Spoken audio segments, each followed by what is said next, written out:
সকালে। তাই নাকি কাকা? হ্যাঁ গো ছেলে, হ্যাঁ। বিকাশ দত্ত, তো রক্ত কুকুরকে খাওয়াবো। বলো কাকিমা। আমার জামাইটাকে যে এমএলএ বিকাশ দত্ত সাহেব তুলে নিয়ে গেল, কিছু তোমরা একটা অত বন্ধ হও, কিছু একটা ব্যবস্থা করো। ও ভাই কালো কুকুর ভাই, আমার ছেলেটাই দুদিন থেকে রাতে ভাত খেয়ে না, কাঁদছে ওর বাপের লেগে। ওর বাপকে যেমন করে ছাড়িয়ে আনার ব্যবস্থা করে দাও ভাই তোমরা। ঠিক আছে বৌদি, তুমি কান্না করো না, তুমি কান্না করো না। দাও ভাই, যেমন করে হোক আমার স্বামীকে তোমরা এমএলএ বিকাশ দত্ত সাহেবের কাছ থেকে ছাড়িয়ে এনে দাও ভাই। এলা কান্দিস না, এমন করে তো কান্দিস না।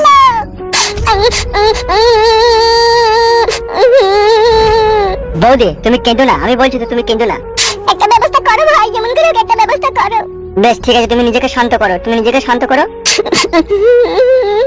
চুপ করো বৌমা। এলা ঝুমা, তুই আর বকিস না বাল, তুই মা হয়ে সুখ সুমন আমার কষ্টগুলো বসে বসে দেখছিস, তুই এটা কিছু কইতে পারছিস না আর আমাকে চুপতে বলছিস তুই। বল আমি